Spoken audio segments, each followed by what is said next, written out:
conferência de hoje intitula-se O Homem por Trás da Máscara, porque queremos descobrir quem é o homem por trás das cenas, que vai desempenhar um papel principal nos eventos antes da volta de Cristo. E o livro de Daniel nos dá muita informação sobre este assunto. E, de fato, o livro de Daniel, como já dissemos, funciona como uma referência para o livro de Apocalipse. E a profecia que vamos estudar hoje é uma profecia que atua como uma chave para a interpretação do livro de Apocalipse.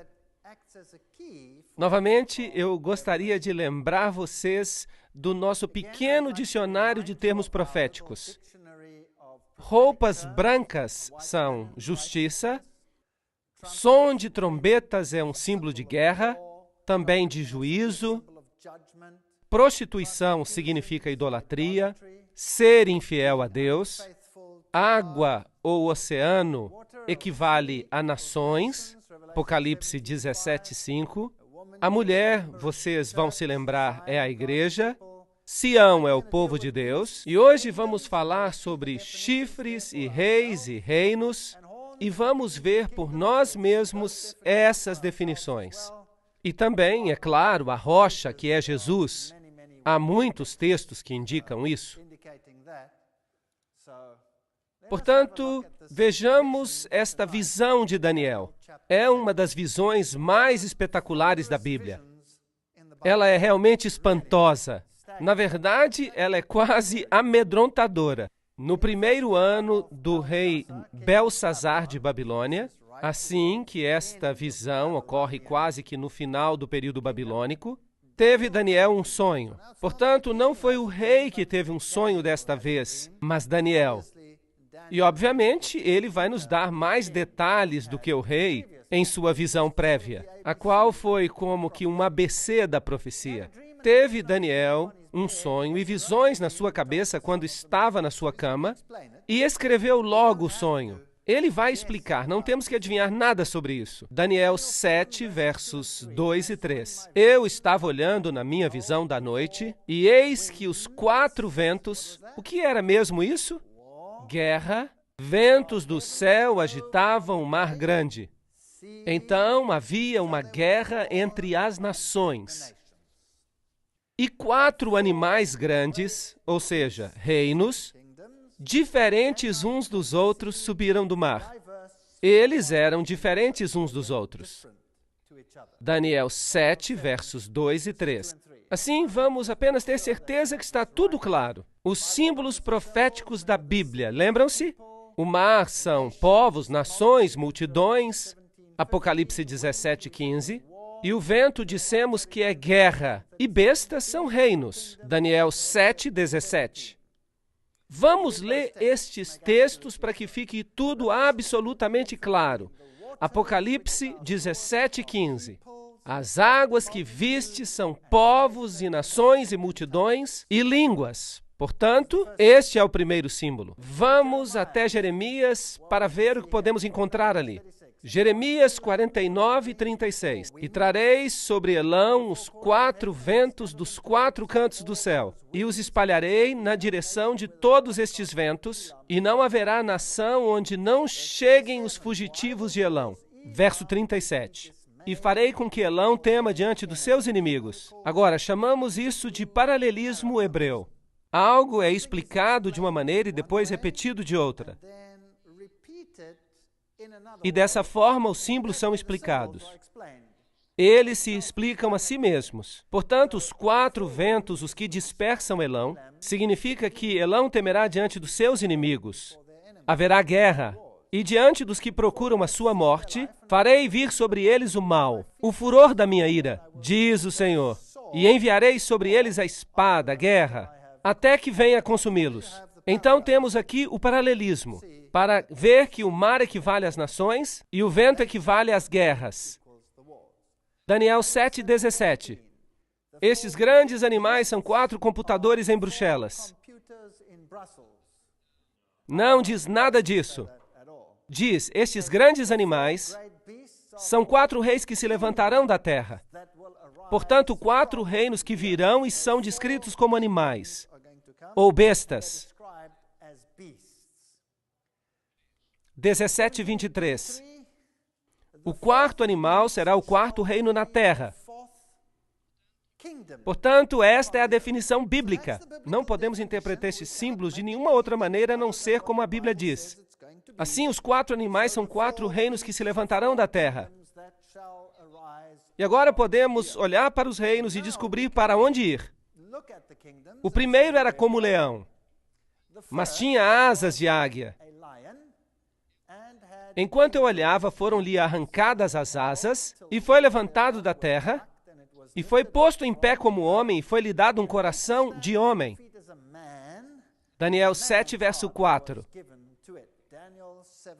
Agora, o primeiro reino que nós tínhamos em Daniel capítulo 2, a cabeça de ouro, Daniel a identificou como sendo Babilônia. A primeira besta que nós vemos aqui é o leão com asas de águia, que a propósito era o símbolo, um dos símbolos de Babilônia. E o que é fascinante aqui é que fizeram com que este animal ficasse em pé como um homem, e um coração de homem lhe foi dado. Este é um reino que exalta o lado humano acima de Deus.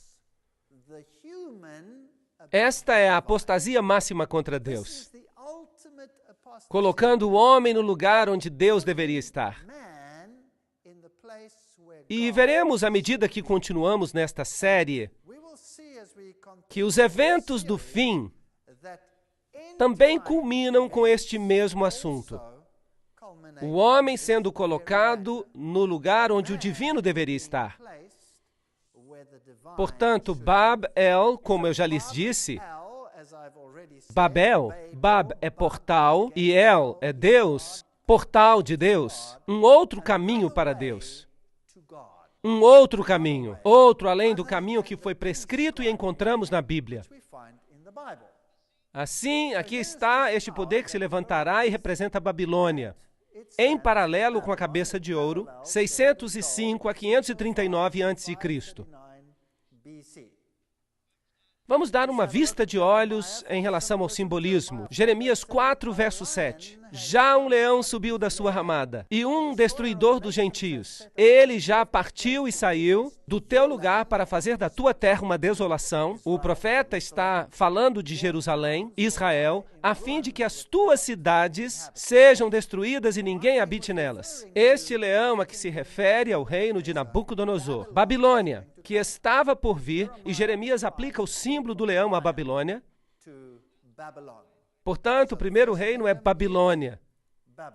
Aqui está um símbolo que era usado em Babilônia. Você pode ver que o leão com asas de águia é parte desse simbolismo. Aqui está outro relevo. E aí, de novo, se pode ver o leão com asas de águia. Símbolos de Babilônia.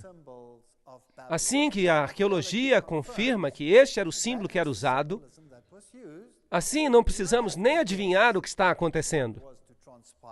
A Bíblia nos dá um bom começo. Daniel, capítulo 2, começou com Babilônia, e Daniel, capítulo 7, começa com Babilônia. E eis aqui o segundo animal. Substitua isso por outra palavra, reino, semelhante a um urso que se levantou de um lado,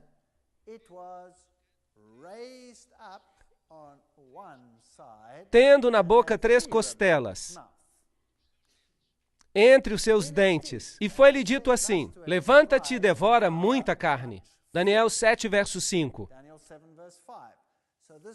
E este animal vai vir e vai devorar a carne do animal anterior. Ele vai fazer guerra e vai substituí-lo.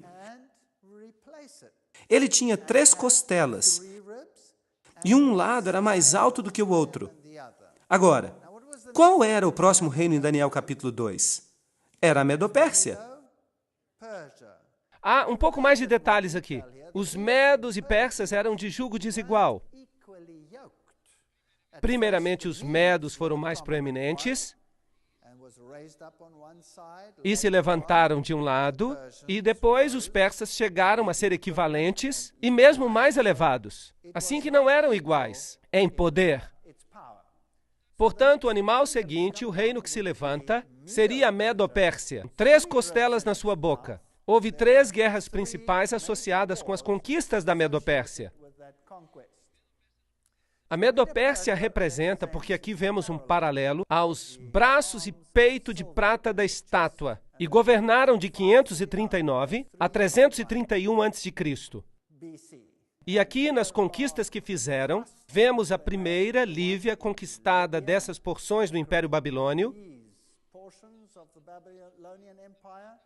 A outra conquista foi a própria Babilônia, e a terceira foi o Egito. E eles, basicamente, assim conquistaram todo o Império Babilônio, com estas 3 conquistas, representadas aqui por 3 costelas na sua boca. Daniel 7, verso 6. Depois disso, eu continuei olhando, e eis aqui outro semelhante a um leopardo, e tinham 4 asas de ave nas suas costas, e tinha também este animal 4 cabeças, e foi-lhe dado domínio.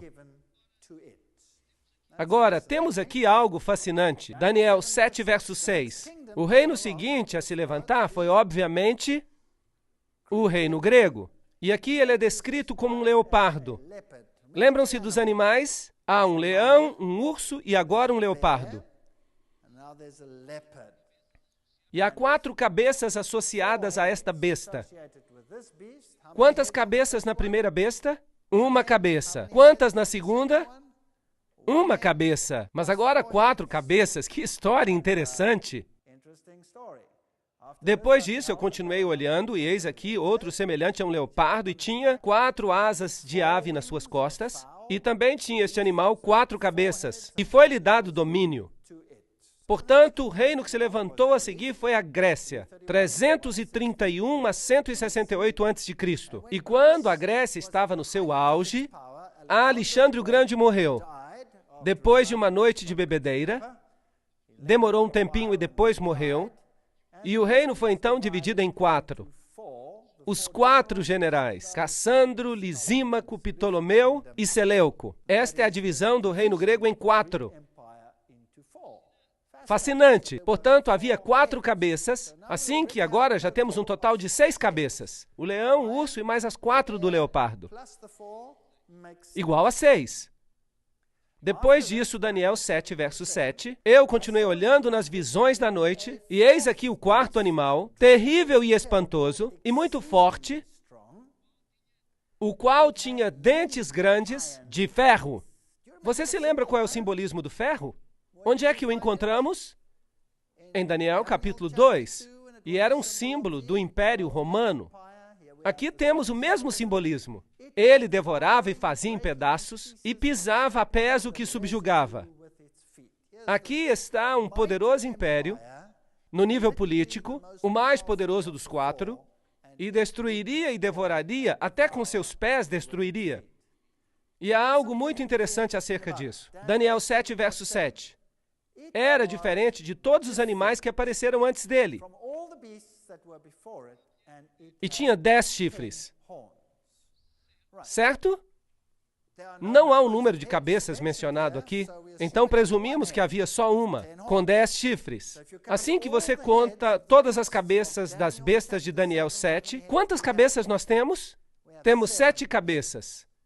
7 cabeças. Agora, a besta que nós encontraremos no livro de Apocalipse tem 7 cabeças. E a besta do livro de Apocalipse com as 7 cabeças também tem todos os componentes das bestas que são mencionadas aqui em Daniel. Capítulo 7. Portanto, precisamos saber que cada uma dessas cabeças e quais eram as filosofias associadas com esse período de tempo. Agora, esta besta em particular era diferente de todos os animais que apareceram diante dela. E tinha 10 chifres. Agora, os 10 chifres, como já vimos nas definições, seriam 10 reinos. O verso 24 diz, e quanto aos 10 chifres daquele mesmo reino, se levantarão 10 reis. Portanto, de Roma se levantariam 10 reinos, e depois dele se levantará outro. Portanto, depois que os 10 tenham se levantado, depois de Roma ter sido dividida em 10, um outro se levantaria,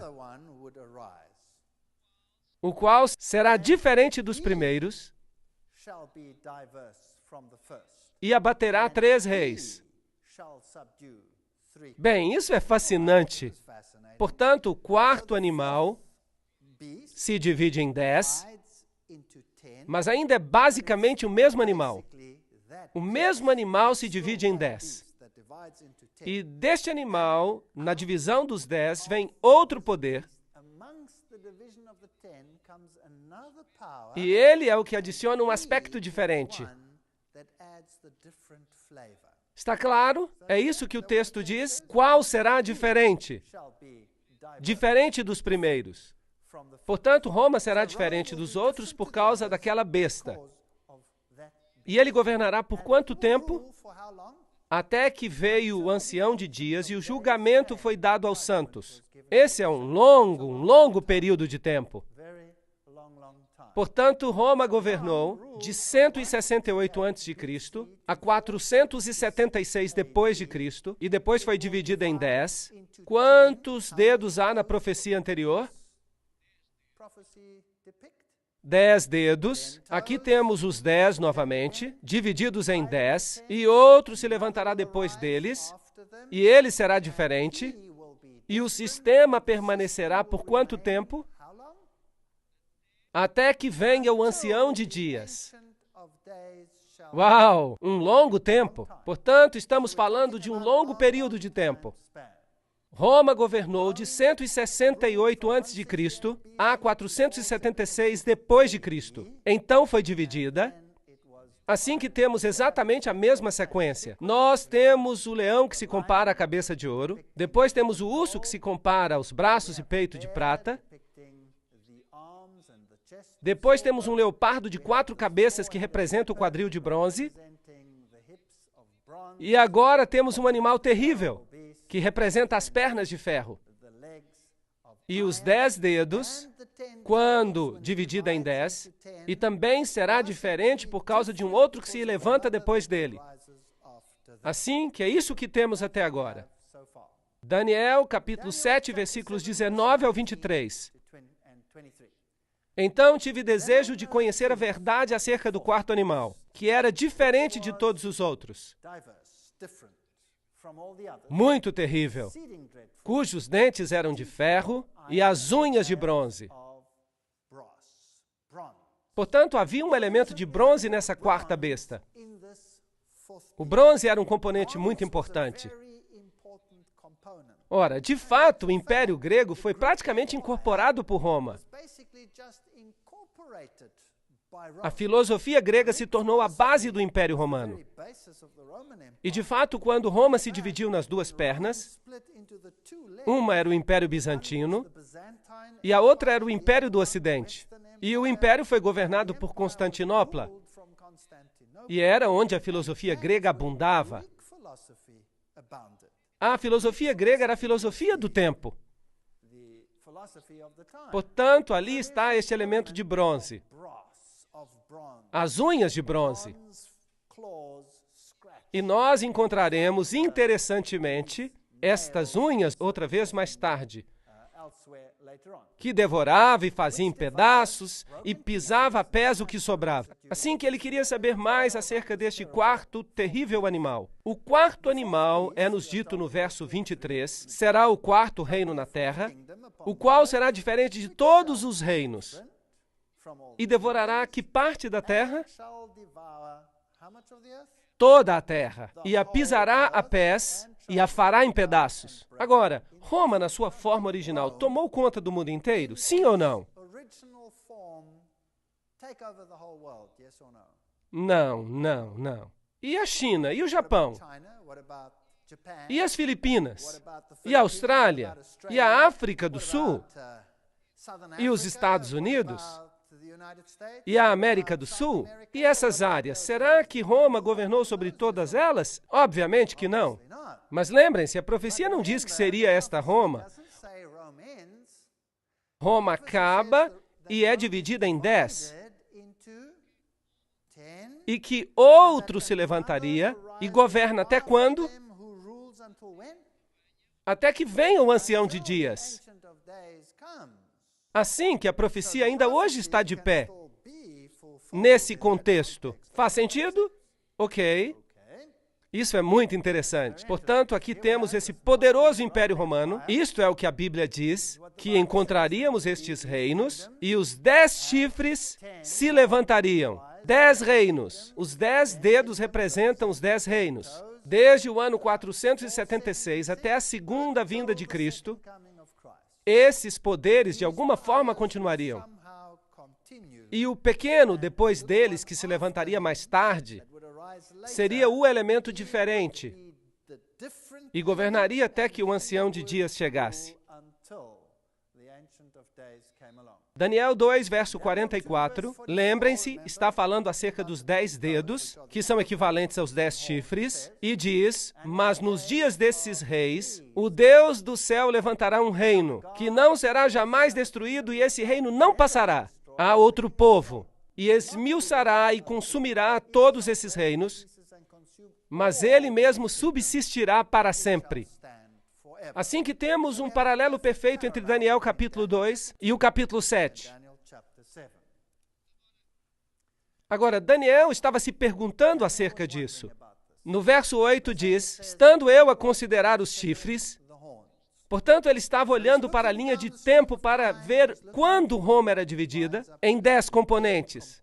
E ele está olhando para esses 10 reis que se levantam do Império Romano. Eis que entre eles subiu outro chifre pequeno. De fato, se fala de pequenez. Ele era muito pequeno. E então ficou cada vez maior. Entre eles subiu. De onde ele sobe? Dentre eles. Bem, então este chifre pequeno sobe dentre os 10. Isso é muito importante, porque este chifre pequeno é o homem por trás da máscara. E este chifre pequeno sobe dentre os 10. Portanto, os 10 reinos estão lá, e ele se levanta do meio deles. Assim, que tipo de poder é esse? Este é um poder europeu? Porque os 10 chifres que se levantaram do Império Romano Ocidental, portanto, não podemos procurar este chifre no Oriente Médio, por exemplo. Podemos? Não. Podemos procurá-lo nos Estados Unidos da América, por exemplo? Não. Onde é que podemos procurá-lo? Lá onde se espera que ele se levante. Ele tem que aparecer entre os 10. Ele tem que aparecer entre os 10. E todos os 10 estão lá quando se levanta.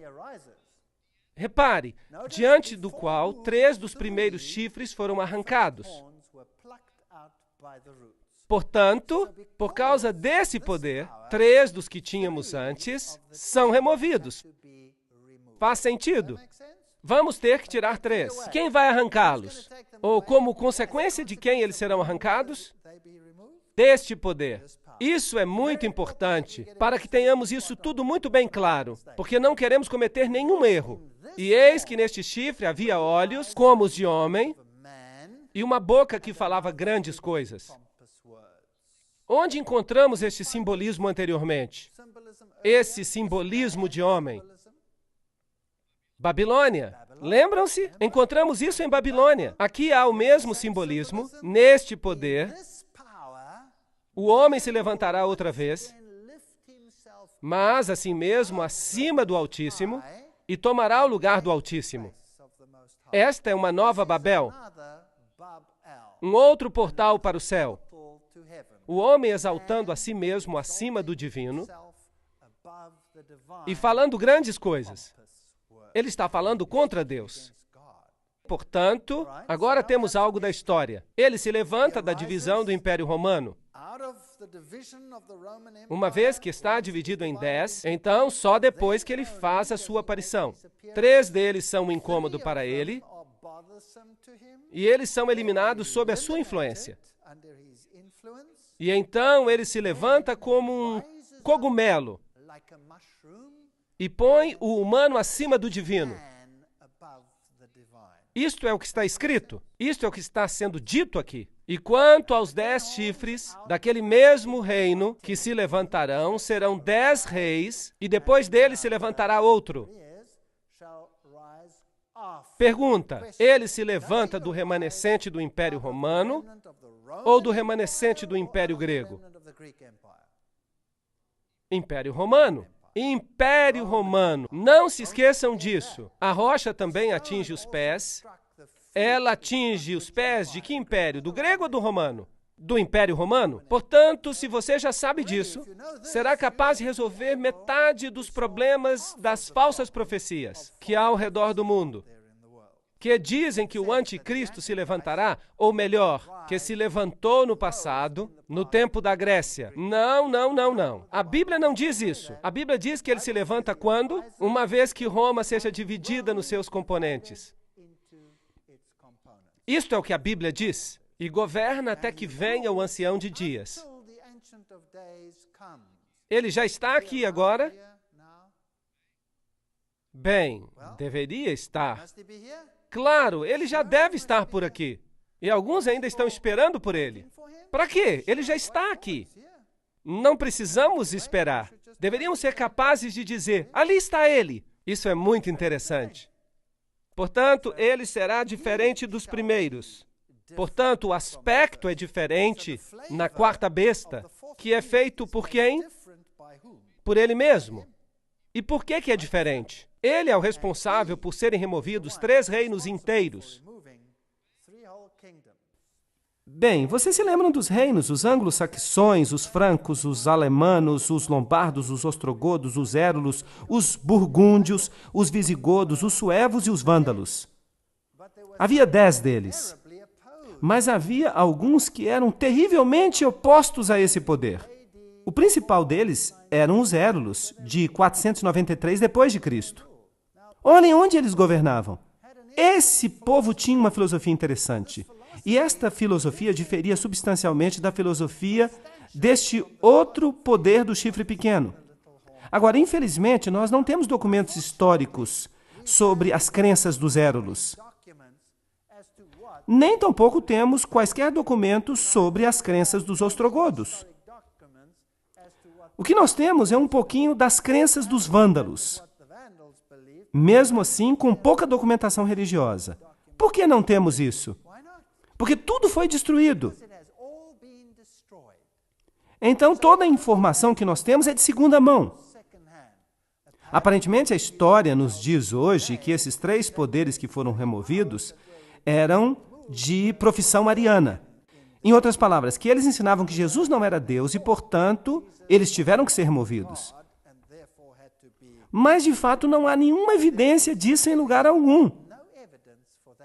Trata-se de informação de segunda mão, provida pelo poder que os destruiu. O aspecto mais interessante é que aqueles que foram destruídos tinham um evangelho diferente.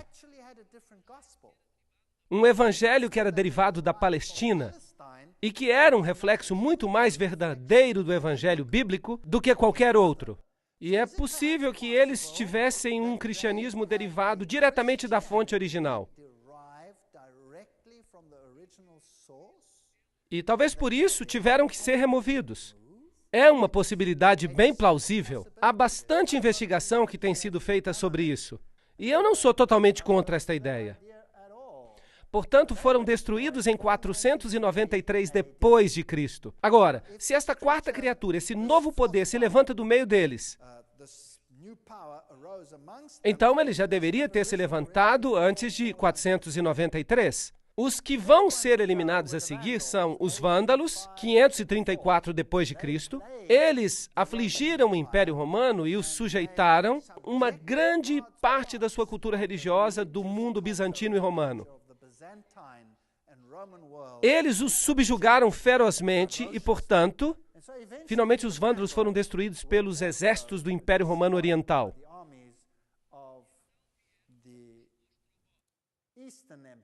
E então vieram os ostrogodos. Eles foram os últimos. Os ostrogodos governaram até 538 depois de Cristo.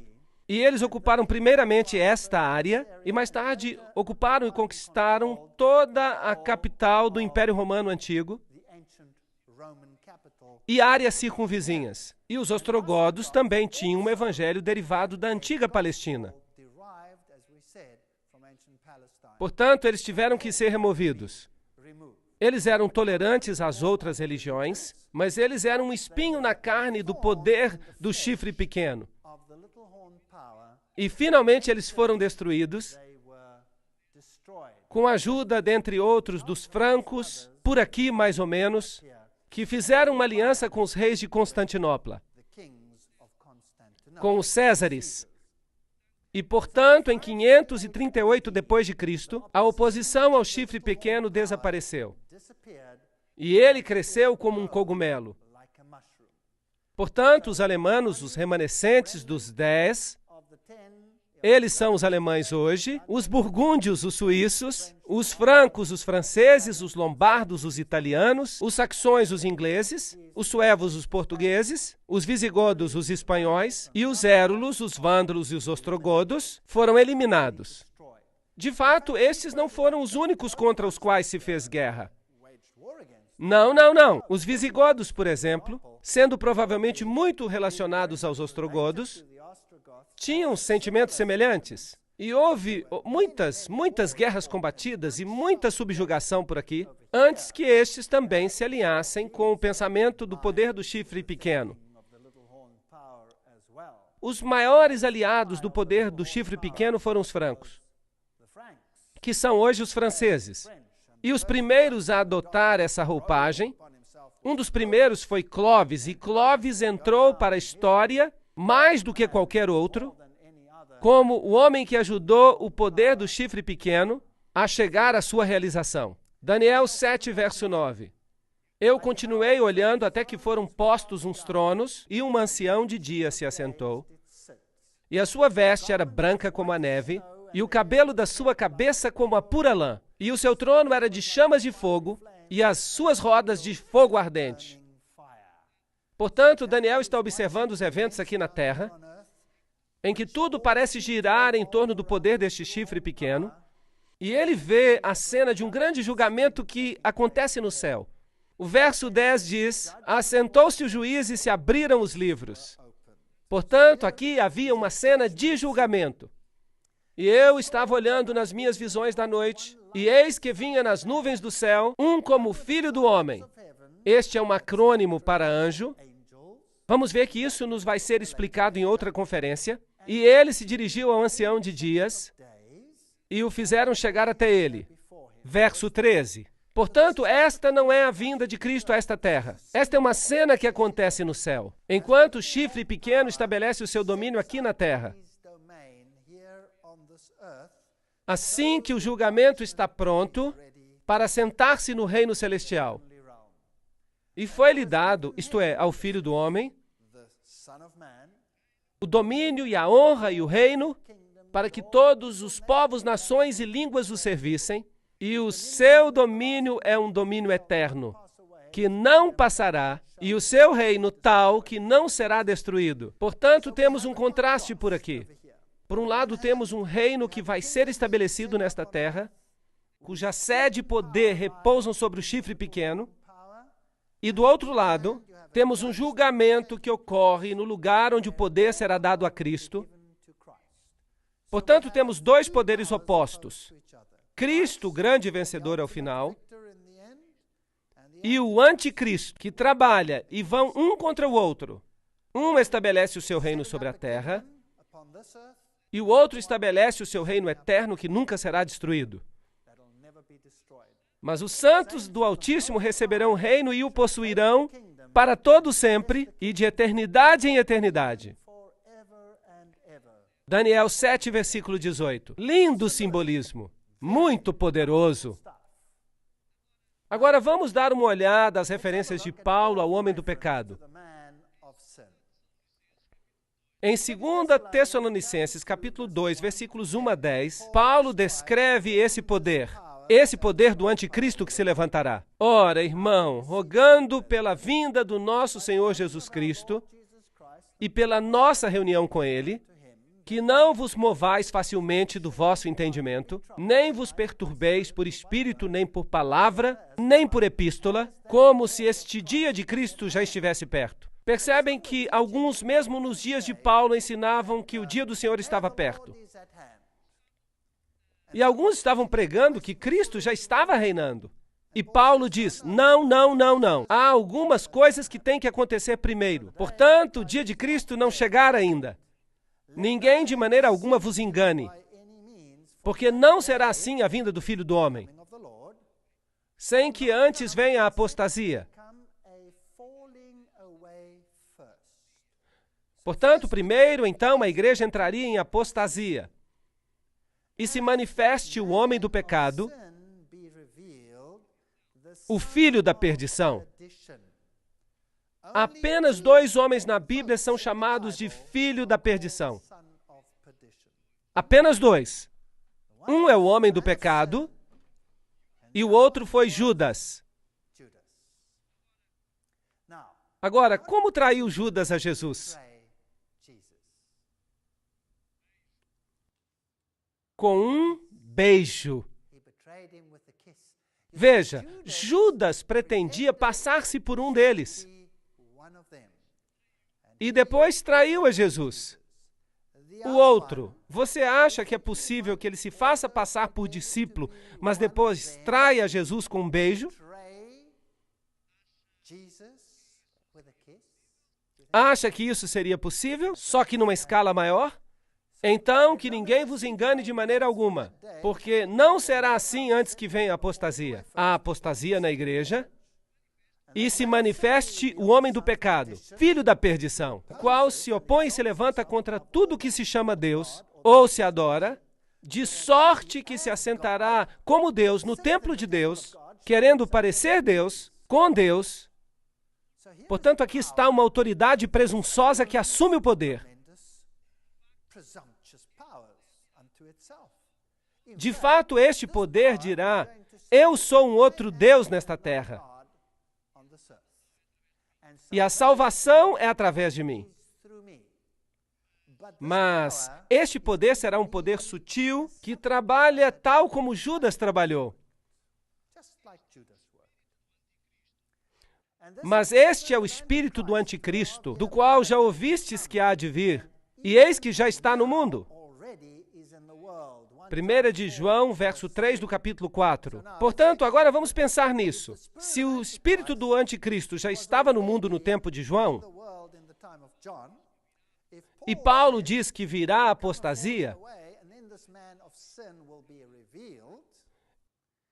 então este homem do pecado será revelado. Então este homem do pecado tem estado conosco por todo este tempo. Portanto, já vimos que ele não pode ter vindo no Império Grego, porque ele se levanta do Quarto Império, e tampouco pode vir em algum momento do futuro de uma tribo da Palestina.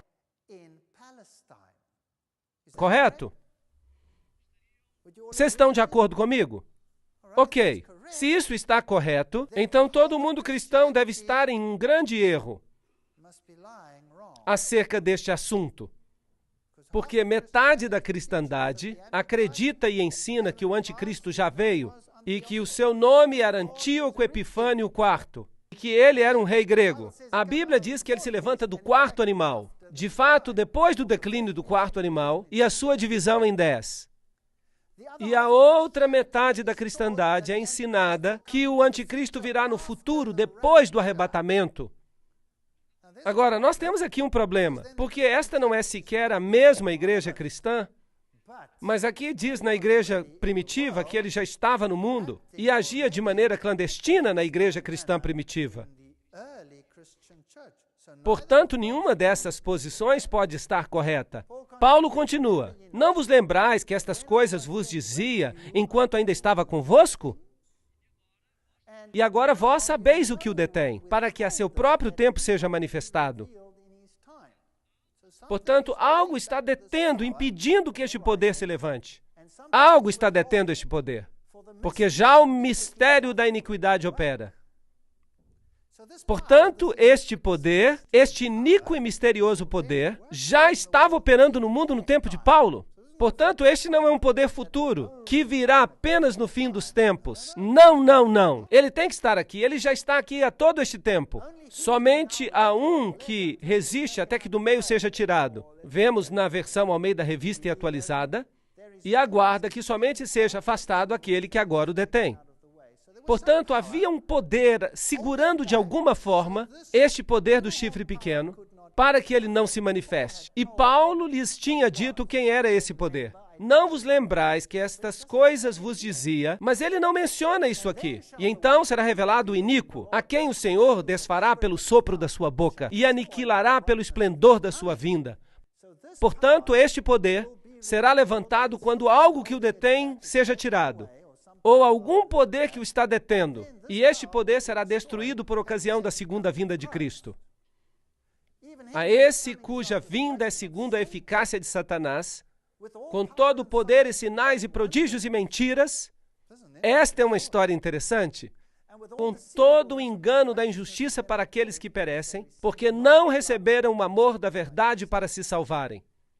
Será possível que este poder engane a todo mundo quando eles aceitam um evangelho que é baseado em valores humanos e não em valores divinos? Em critérios humanos e não em critérios divinos? Será que isso é possível? Aqui nós temos um ponto em que Paulo, estamos lendo Romanismo e Reforma de Gratian. Paulo afirma a existência de conhecimento na igreja primitiva. A igreja primitiva sabia, diz ele, qual era o obstáculo. A igreja primitiva nos diz o que ela sabia sobre isso.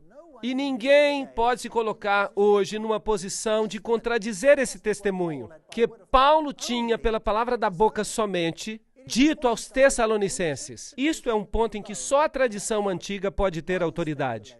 A especulação moderna não tem qualquer relevância nesse assunto. Hoje as pessoas estão dizendo, bem, o que poderia tê-lo detido? Talvez fosse o Espírito Santo. Por que haveria de ser o Espírito Santo? Havia um poder a detê-lo. E quando este poder é removido, o anticristo se levanta e permanecerá até que o Senhor venha. Então, o que os pais da igreja sabiam e que Paulo lhes disse verbalmente? Ele lhes disse, mas não escreveu. Bem, vamos ver o que dizem os pais da igreja primitiva. Tertuliano, o apologista cristão de 200 depois de Cristo, em A Ressurreição, diz: ele que resiste deve resistir até que do meio seja tirado. Que obstáculo está lá senão o Estado romano? A queda do qual, dividido em 10 reinos, deve então introduzir o anticristo. Portanto, isto era o que os pais da igreja cristã primitiva acreditavam, que quando Roma se for, então o anticristo será revelado. Será que isso é bíblico segundo Daniel capítulo 7? Absolutamente. Quando Roma se divide em 10, e quando o Estado romano desaparece, o anticristo será revelado. E isto é o que criam os pais da igreja cristã primitiva.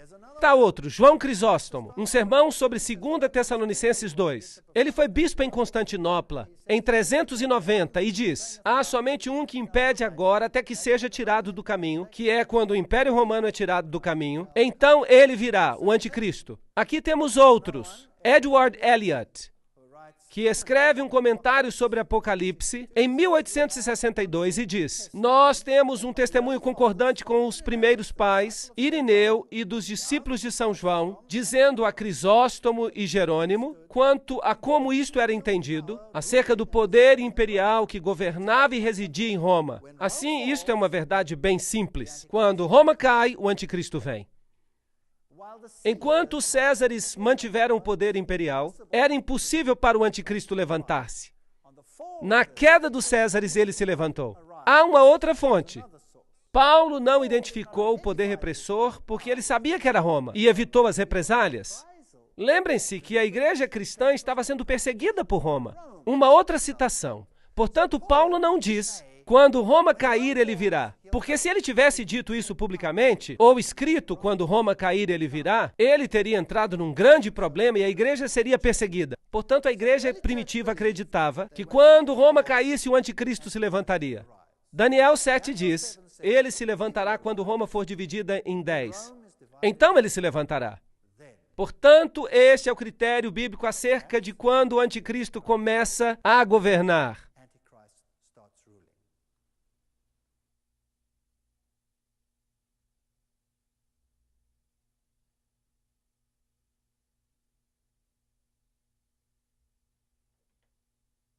Vamos falar agora acerca do poder deste chifre pequeno. Aprendemos até agora que ele se levanta quando? Quando Roma é dividida.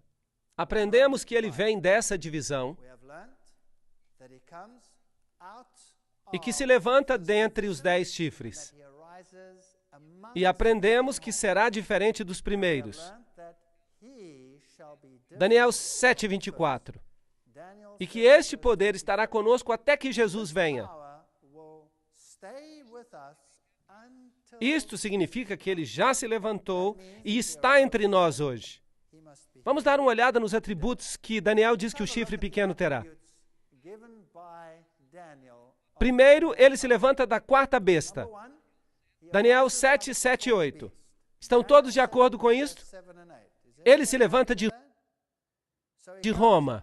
E é de lá que se levanta. Ele é um poder romano. Número 2. Ele se levanta do meio dos 10 chifres. Estando eu a considerar os 10 chifres, eis que do meio deles surgiu um chifre pequeno. Portanto, ele tem que surgir do Império Romano Ocidental. Ele é um poder europeu. Não é nenhum outro poder desta terra. Ele se levanta depois dos 10 chifres. Assim que ele assume a sua posição de poder, em algum momento depois de 476. Depois de Cristo. E depois deles se levantará outro. É o que diz o verso 24. Ele é diferente dos outros, o qual será diferente dos primeiros. Verso 24. Este é o quarto critério. Aqui está um outro critério. Ele se torna mais robusto do que os outros, mais robusto do que os seus companheiros. Verso 20. Aqui está um poder que se torna mais grandioso do que qualquer outro reino. E sabem de uma coisa? Não é difícil ver o que a Bíblia está dizendo. Incômodo, talvez, mas não é difícil. Ele arranca 3 reinos, diante dos quais caíram 3. Verso 20. Ele tem olhos como de homens e fala grandes coisas contra o Altíssimo. Verso 25. Portanto, ele se exalta a uma posição onde Deus deveria estar. Primeiro, ele substituiu os preceitos divinos por preceitos humanos. Então, traça um caminho para o céu através do qual, pelo poder do homem, e não pelo poder de Deus, se atinge. Este é um assunto muito, muito sério. E ele fala grandes coisas contra o Altíssimo. Vamos ter que dar uma olhada nisto também. E depois ele fará guerra contra os santos. Destruirá os santos. Verso 25. Portanto, este poder deve ter sido um poder perseguidor, que lutavam contra aqueles que diziam que a salvação é através do poder de Deus, unicamente. E então, um outro critério. Ele mudará tempos e leis. Verso 25. Cuidará em mudar os tempos e a lei. Isto é fascinante. Agora, que tempos e leis você acha que Deus estaria preocupado em ver mudados? Deus estaria preocupado com as pequenas e tolas leis humanas? Não. Ele deve estar preocupado com uma modificação da lei divina. E os tempos que deveriam ser mudados seriam tempos que Deus estabeleceu. Por exemplo, Deus estabeleceu o tempo porque foi tarde de manhã o primeiro dia, foi tarde de manhã o segundo dia. De uma tarde a outra, eram medidos os dias anteriormente. Então havia festas e festivais e tempos que foram estabelecidos. Será que esse poder mudou tudo isto? Fascinante. Este é o 9º critério dado no livro de Daniel. Daniel é muito preciso. E ele governará e serão entregues em suas mãos por um tempo, tempos e metade de um tempo. Tempo, tempos e metade de um tempo. 3 anos e meio profético. Vamos falar sobre isso. Fascinante. O verso 25. E devorará toda a terra. O quarto animal, o qual será diferente, devorará toda a terra. A sua característica diferente devorará toda a terra. E a pisará a pés e a fará em pedaços. Será que isso inclui os Estados Unidos? Que neste momento possa haver alguém controlando os Estados Unidos? Os poderosos Estados Unidos? Que dizer da poderosa Rússia? Ou de qualquer outra nação poderosa? Talvez a China? Vocês acham que podem estar sendo controlados por mais alguém neste momento? E isso vai existir até o fim, até que venha o ancião de dias, no verso 22. Agora, eu não estou inventando essas coisas, isso está no livro de Daniel. Vocês podem pegar o livro de Daniel e lerem vocês mesmos. Agora, o critério final. O seu reino será tirado no fim dos tempos. E o juízo será estabelecido e eles tirarão o seu domínio para o destruir e para o desfazer até o fim. A Bíblia diz que ele será destruído pelo esplendor da vinda do Filho do Senhor. Portanto, nenhum poder terrestre tirará o seu poder. O próprio Deus vai intervir. 13 critérios. Há apenas um poder no mundo inteiro que historicamente e de qualquer outra forma se possa qualificar. É uma situação bem lamentável. Agora, eu não quero entristecer ou enfurecer a ninguém aqui, e eu não quero ferir os sentimentos de ninguém.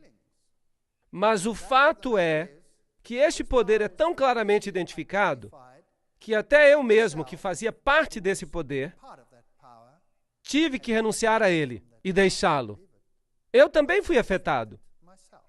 Eu fiquei muito chocado e estive, de fato, até fisicamente doente quando eu descobri isto. Portanto, quem é ele? Ele se levanta do quarto animal, ele se levanta entre os 10 chifres, depois dos 10 chifres, e é diferente dos outros. Quando a última onda das invasões bárbaras havia perdido as suas forças, a face da Europa tinha sido transformada, reinos germânicos e independentes tinham sido estabelecidos das ruínas do Império Romano. História da Igreja, página 175. Sobre as antigas ruínas do Império Romano se levantou uma nova ordem de Estado, cujo ponto central era a sede papal. Por isso, inevitavelmente resultou numa posição não somente nova, como também muito diferente da anterior. A Igreja e as Igrejas, páginas 42 e 43. Esta é uma fonte católica romana, dizendo que aqui estavam numa situação diferente da anterior. Há duas teorias sobre o anticristo no mundo hoje, que são ensinadas por todas as igrejas do mundo. Quase. Uma é a de Rivera e outra é a de Alcázar. Agora, o que essas teorias ensinam? Elas ensinam preterismo e futurismo. O preterismo ensina que o anticristo veio no passado, no tempo dos gregos, e o futurismo ensina que ele virá no futuro, depois da igreja cristã ter sido arrebatada.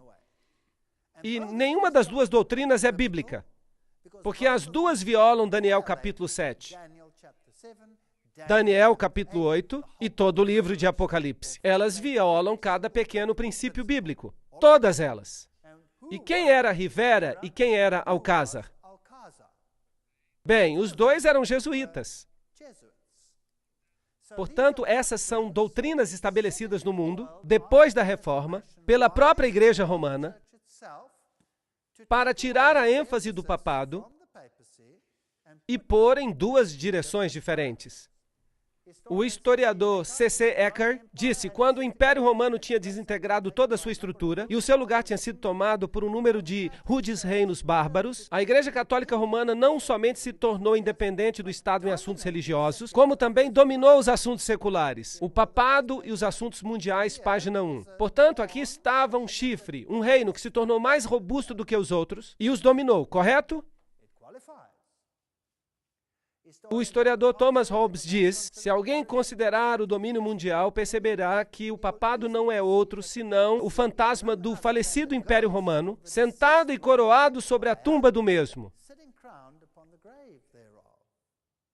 Ok. Portanto, Roma, na verdade, não se foi. Ela é chamada de Igreja Católica Romana. Certo? Portanto, Roma não se foi totalmente, de fato. Leviatã, página 457. Será diferente dos primeiros.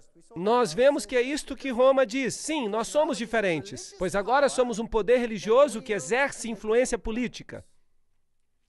Mais robusto do que os seus companheiros. Daniel 7:20. Ele seria mais poderoso do que os outros reis. Os reis da Europa curvaram-se ao papado?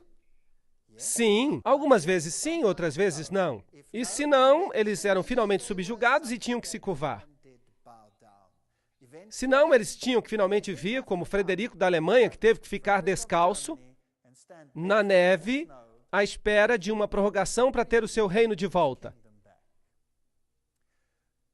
Nos Concílios Sacrossantos, volume 13, Roma diz: nós definimos que a Santa Sé Católica e o Pontífice Romano têm a primazia sobre que parte do mundo? Todo o mundo. Interessante. O vigário do encarnado Filho de Deus, sumo sacerdote ungido e supremo governador temporal, o Papa, sentou-se no seu tribunal para julgar imparcialmente nação e nação, povo e príncipe, soberanos e súditos. Cardeal Henry Manning, em O Poder Temporal do Vigário de Cristo. Portanto, será que eles afirmam que estão controlando todos os outros reinos? Sim ou não? Sim, eles mesmos alegam isto. As chaves deste sangue, João Paulo II versus Rússia e o Ocidente para controlar a nova ordem mundial. Mahaki Martimer é professor pontífice na Universidade Gregoriana, em Roma, e ele está dizendo isso, não eu.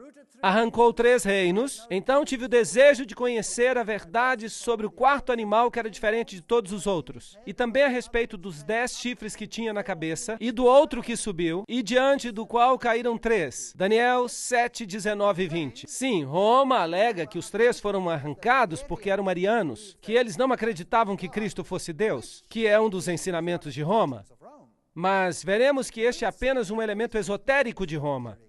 Que há outro ensinamento de Roma que é chamado de esotérico, que é um ensinamento ocultista e que diz algo completamente diferente. Mas isso será o tema de outra conferência. Ele tinha olhos como de homem e falava grandes palavras contra o Altíssimo. Aqui temos um sistema que se coloca acima de Deus e que fala contra o Altíssimo e destrói os santos.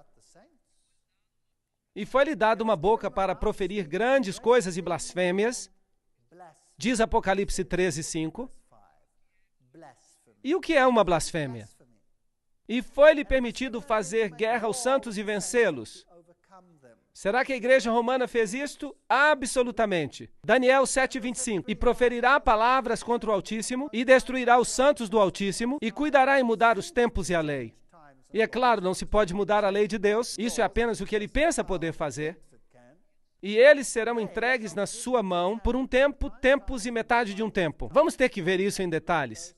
Vejamos primeiro a definição bíblica de blasfêmia. E veremos se Roma cumpre os requisitos.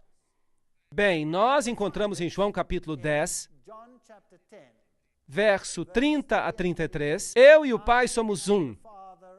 Disse Jesus. Jesus diz que é Deus. E os judeus responderam dizendo, não te apedrejamos por alguma obra boa, mas pela blasfêmia, porque sendo tu homem, te fazes Deus a ti mesmo. Portanto, uma definição de blasfêmia na Bíblia é quando alguém diz que é Deus.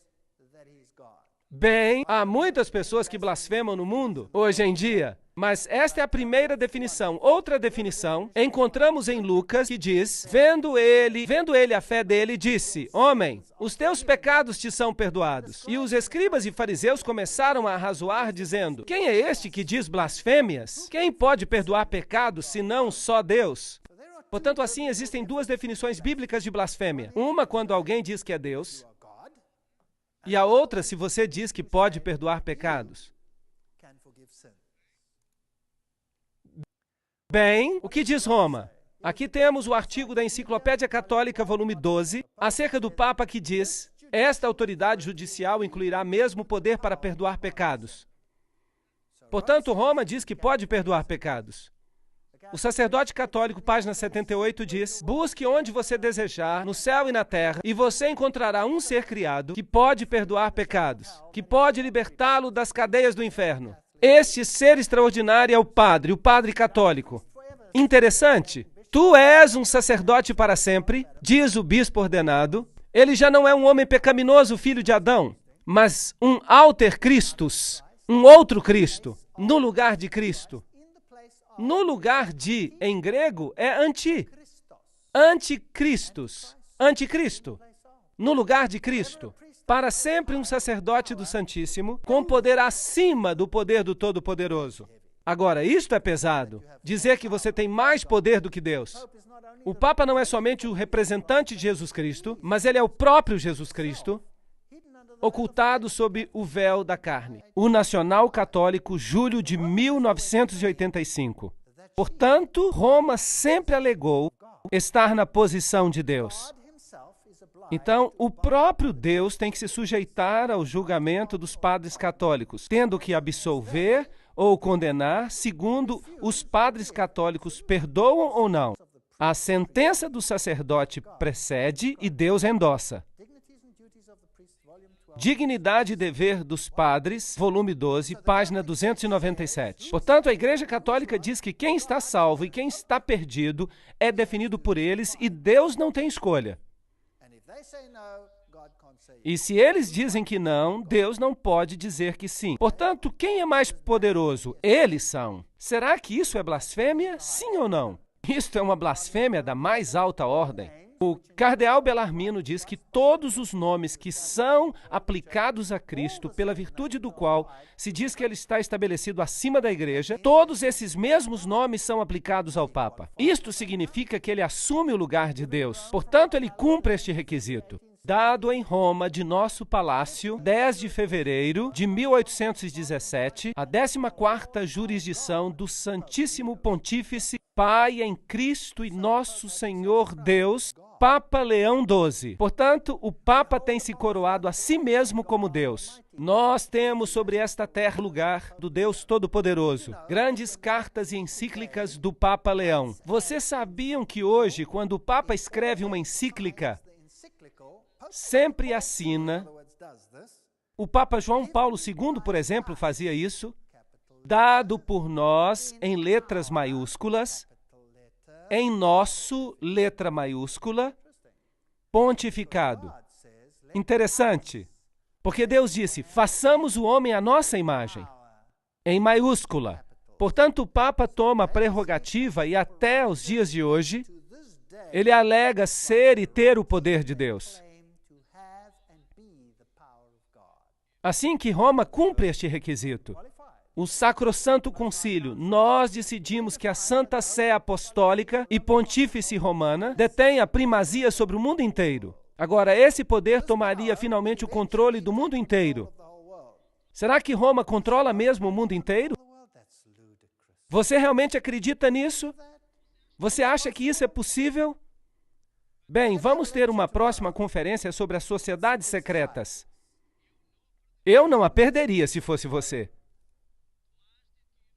Tomás de Aquino escreveu O Poder Secular, que é um grande filósofo católico citado mais de uma vez por João Paulo II, mais do que qualquer outro filósofo da Igreja Católica. Ele escreve, o poder secular é sujeito ao poder espiritual, assim como o corpo é sujeito à alma, e, portanto, não é usurpação de autoridade que o prelado espiritual interfira em coisas materiais, concernente àquelas questões em que o poder secular está sujeito a ele. Portanto, todo mundo está sujeito a Roma. O Concílio de Trento declarou, todo o domínio temporal é dele.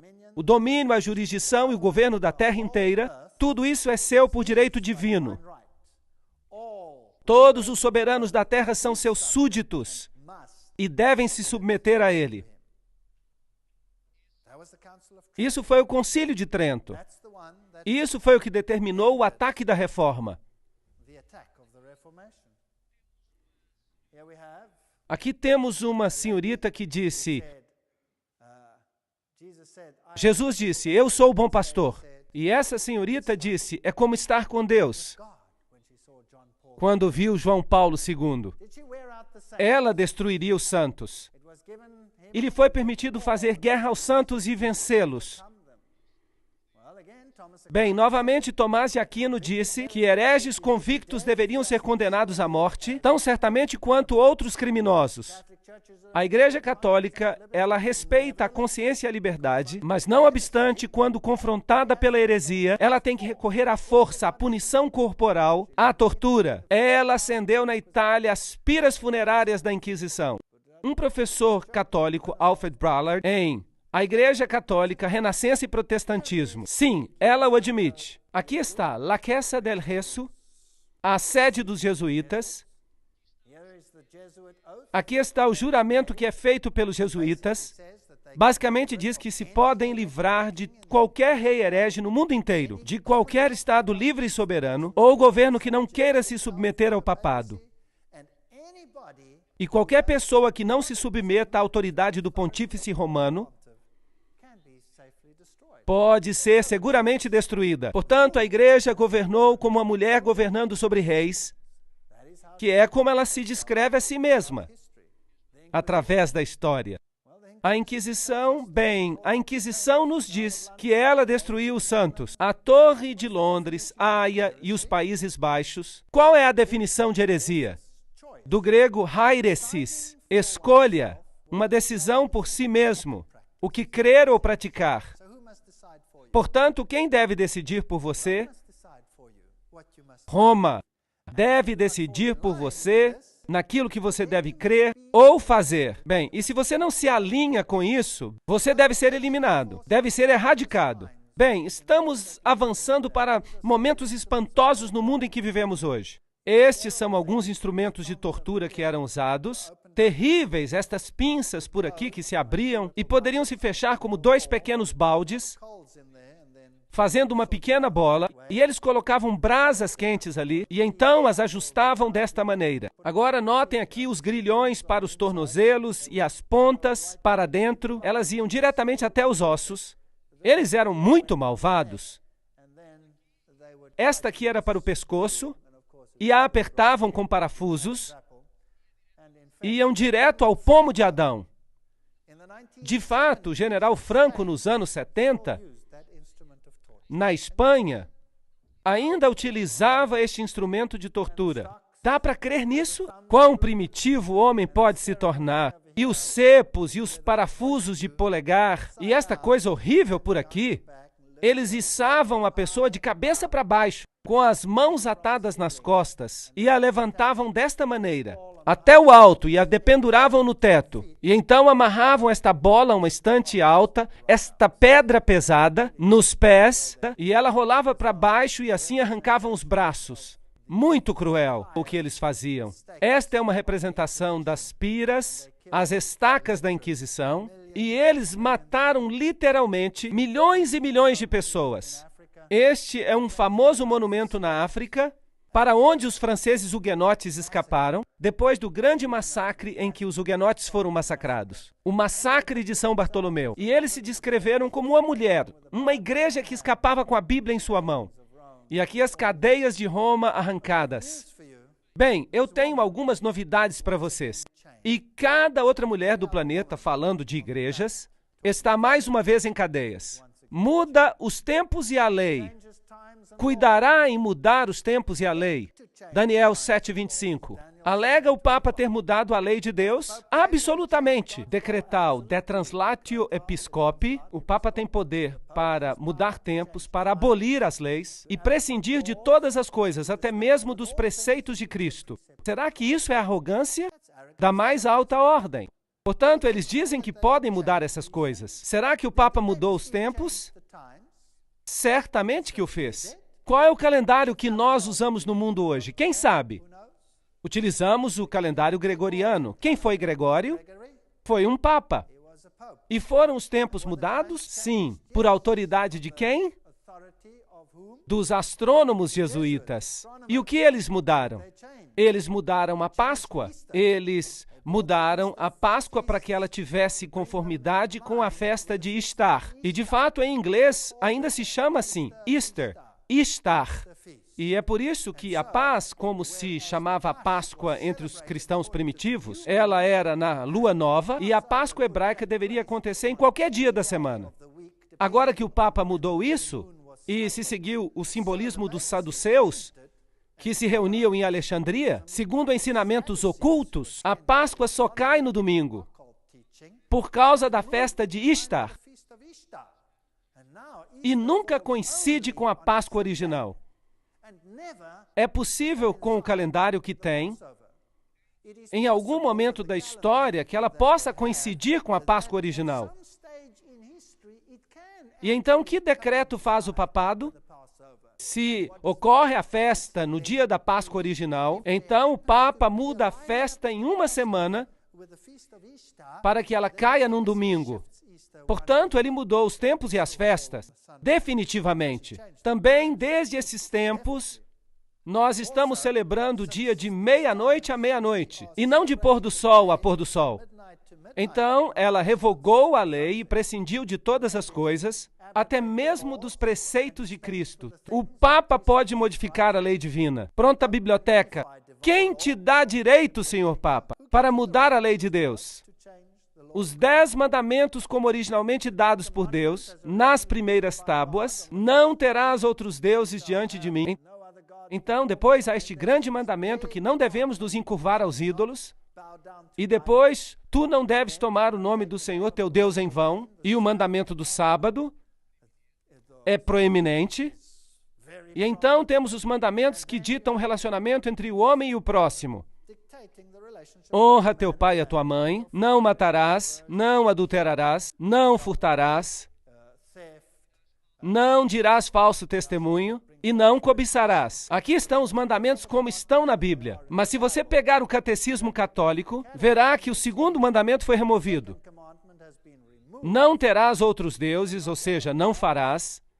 Ele deverá ser capaz de mudar leis, porque ele diz, eu sou o Senhor vosso Deus, não terás outros deuses estranhos diante de mim, não tomarás o nome do Senhor teu Deus em vão. Portanto, o segundo mandamento desaparece e o outro sobe uma posição. Lembra-te do dia de sábado para o santificar. Mas o que eles fizeram com este? Trataremos disso daqui a pouco. Portanto, ele só tem 9 mandamentos e para alcançar os 10, eles tomam o mandamento da cobiça e o dividem em 2. Não cobiçarás a mulher do próximo e não cobiçarás os bens do teu próximo. Fascinante. Lembrem-se que este aqui diz, não cobiçarás a casa do teu próximo, não cobiçarás a mulher do teu próximo. Eles ainda têm o descaramento de inverter a ordem do mandamento como se tivessem o direito de fazer. A Enciclopédia Católica diz, a Igreja, depois de ter mudado o dia de descanso do sábado judaico, o 7º dia, para o primeiro dia da semana, fez o terceiro mandamento se referir ao domingo, porque o segundo já se tinha tirado como dia a ser guardado como dia do Senhor. Então eles mudaram os tempos, mudaram até o dia de adoração, que era o 7º dia, e foi transferido para o primeiro dia da semana. Mateus 5,17 diz, não penseis que eu vim destruir a lei ou os profetas. Eu não vim para destruir, mas para cumprir, para viver esses preceitos. Aqui está o Catequismo do Converso, da Doutrina Católica, página 50. Ele diz, pergunta, qual é o 7º dia? Resposta, o sábado é o 7º dia. A Igreja Católica está bem ciente disso, todos eles sabem. Pergunta, por que nós observamos o domingo em vez do sábado? Resposta, nós observamos o domingo em vez do sábado porque a Igreja Católica, no Concílio de Laodiceia, transferiu a solenidade do sábado para o domingo. Assim, ela mudou os tempos e as leis. Sim ou não? Sim, ela mudou. Tempos, tempo e metade de um tempo. A que isso se refere? Os santos seriam entregues em suas mãos por um tempo, tempos e metade de um tempo. Se você tem uma Bíblia moderna, ela dirá 3 anos e meio. Agora, um ano profético é diferente de um ano literal. Um ano em sentido profético tinha 360 dias, porque o ano hebraico tinha 360 dias. Portanto, 2 vezes 360 igual a 720. Metade de um tempo, metade de um ano, 180. Ao somarmos tudo, isso daria 1.260 dias proféticos. Ora, isso se transforma em 1.260 anos literais. Vamos solucionar isso. Com a conquista de Roma por Belisário, começa a história da Idade Média. Portanto, quando Roma foi conquistada e os ostrogodos foram removidos, a história da Idade Média começou. Philip Schaeffer diz: Virgílio ascendeu ao trono papal em 538 depois de Cristo, sob a proteção militar de Belisário. Portanto, do poder do chifre pequeno assumiu a sua autoridade em 538 depois de Cristo, porque o último dos chifres, ou dos reinados que impediam seu avanço, eles foram os ostrogodos. E eles foram removidos em 538 depois de Cristo. E Virgílio sobe ao assento papal. Assim, o domínio de Roma começa. E depois dele se levantará outro. Os 10 reinos estabelecidos em 476 depois de Cristo. Depois deles, em 538 depois de Cristo, o reinado papal começa de acordo com um decreto feito por Justiniano, que diz que o Papa seria o corretor dos hereges e o governador de todas as igrejas. Ora, em 538, se você adicionar a este número 1260, chega-se a 1798. E o que aconteceu em 1798? Berthier entrou em Roma, 10 de fevereiro de 1798, e proclamou a República. Metade da Europa pensou que o veto de Napoleão seria obedecido e que, com o Papa, o papado morreria. Portanto, exatamente de acordo com o tempo profético, a Bíblia nos diz, exatamente de acordo com este tempo profético, o relógio bateu em 1798 e o poder temporal do Papa foi detido por um tempo. Portanto, a profecia de tempo dos 1260 anos, 476 depois de Cristo, os 10 reinos são estabelecidos, e em 538 depois de Cristo, o bispo é oficialmente reconhecido como governador de todas as igrejas, e a profecia de 1260 anos nos leva a 1798 e se cumpre. O seu domínio chega ao fim. 1260 anos estavam baseados em 1260 dias, que é o mesmo que dizer 3 anos e meio proféticos, é o mesmo que 42 meses. 42 vezes 30, esse era o mês bíblico. 42 vezes 30 também são 1260. Agora, em Apocalipse 12, nós lemos 1260 dias. Estes são 1260 dias. Em Apocalipse 12, 14, um tempo e tempos e metade de um tempo. Vejam como Apocalipse toma este tema deste poder e o traz ao coração do livro. Aqui estão todos eles. Daniel 7, 25, um tempo e tempos e metade de um tempo, referentes a este poder. Daniel 12, 7, um tempo, tempos e metade de um tempo. Apocalipse 11, 2, 42 meses. Apocalipse 11, 3, 1260 dias. Apocalipse 12, 6, 1260 dias. Apocalipse 12, 14, um tempo e tempos e metade de um tempo. Apocalipse 13, 5, 42 meses. Todos eles se referem ao mesmo poder. Note como estão. 1, 2, 3, 4, 5, 6, 7. A Bíblia é fantástica. O que isto nos diz? Que este poder se estabeleceria como um outro Deus, porque 7 é o número da divindade. E ele assumiria todas estas características. E vi uma de suas cabeças como ferida de morte. E a sua chaga mortal foi curada. Roma recebe uma ferida e, na forma do poder do chifre pequeno, mas ela será curada. E toda a terra se maravilhou após a besta. Apocalipse 13, 3. Portanto, este mesmo poder, que governou sobre os santos por 1260 dias, recebe uma ferida mortal em 1798 e se levanta novamente, e o mundo inteiro vai ser sujeito a ele. Isso é o que a Bíblia diz. E deu-se-lhe poder sobre toda tribo, língua e nação. Isso inclui os Estados Unidos? Sim, isto inclui o meu país também. Ronald Reagan e o papado fizeram uma santa aliança. É uma história fascinante. Temos que nos aprofundar nisso, com mais detalhes. Portanto, até os poderosos Estados Unidos se sujeitaram a este poder. Aqui temos uma foto simbólica, Gorbachev e o Papa. Esta é a poderosa União Soviética, saudando e reconhecendo este poder. É uma grande ideia, uma nova ordem mundial, em que as diversas nações estejam unidas em uma causa comum. Somente os Estados Unidos têm a força moral e os meios para realizá-la. No Concílio Vaticano II, que ocorreu em 1962, diz: é o nosso dever pôr em ação cada músculo para conseguir o tempo em que todas as guerras sejam completamente proibidas. Consentimento internacional. Isto é o que diz o Concílio Vaticano II.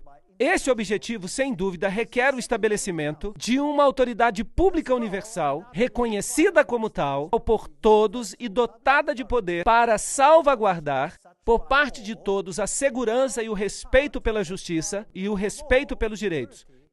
O Papa Paulo VI escreveu, em uma sessão intitulada Para a Efetiva Autoridade Mundial, esta colaboração internacional em uma escala mundial requer instituições que prepararão e corrigirão e até finalmente estabelecerão uma ordem de justiça que seja universalmente reconhecida. Quem não vê a necessidade de estabelecer progressivamente uma autoridade mundial capaz de agir efetivamente em setores judiciais e políticos? Fascinante. E quem foi coroado governador de todo o mundo? Esse mesmo homem. Fascinante. João Paulo Superestrela. Maastricht. A Europa unida. O que o mundo tem a dizer acerca disso? Por que o Parlamento Europeu tem esta construção? Uma construção muito interessante. Nós vamos ter uma conferência acerca desta situação da Europa e o que significa. E o que diz George W. Bush acerca deste poder? Em 25 de março ele disse: a melhor forma de honrar o Papa João Paulo II, verdadeiramente um dos grandes homens, é levar os seus ensinamentos a sério, é ouvir as suas palavras e colocar os seus ensinamentos em prática aqui na América. Este é um desafio que todos devemos aceitar. Portanto, quem está sujeito a quem aqui? Quem está sujeito a quem? Em 1991, o Papa fez um chamado para a nova ordem mundial. E foi sobre o que o seu discurso de Ano Novo? Ele teve apenas uma mensagem. Ele disse: é tempo de estabelecer uma autoridade mundial. Agora mesmo. Esse foi o seu pedido. Ele visitou as Nações Unidas e falou em nome de todas as religiões do mundo. Note agora que isso inclui o budismo, o hinduísmo, o shintoísmo, o zoroastrismo, o protestantismo, o catolicismo e todos os demais. Será que existe uma agenda? E Gorbachev disse: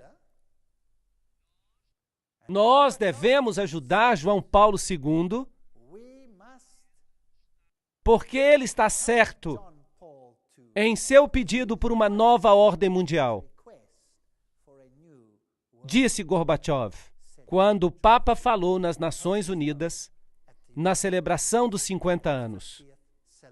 Bem, você acha que seria possível que Roma seja esse poder? Que o Vaticano possa ser este poder? Mas, sem dúvida, o Vaticano parece ser um poder cristão nobre,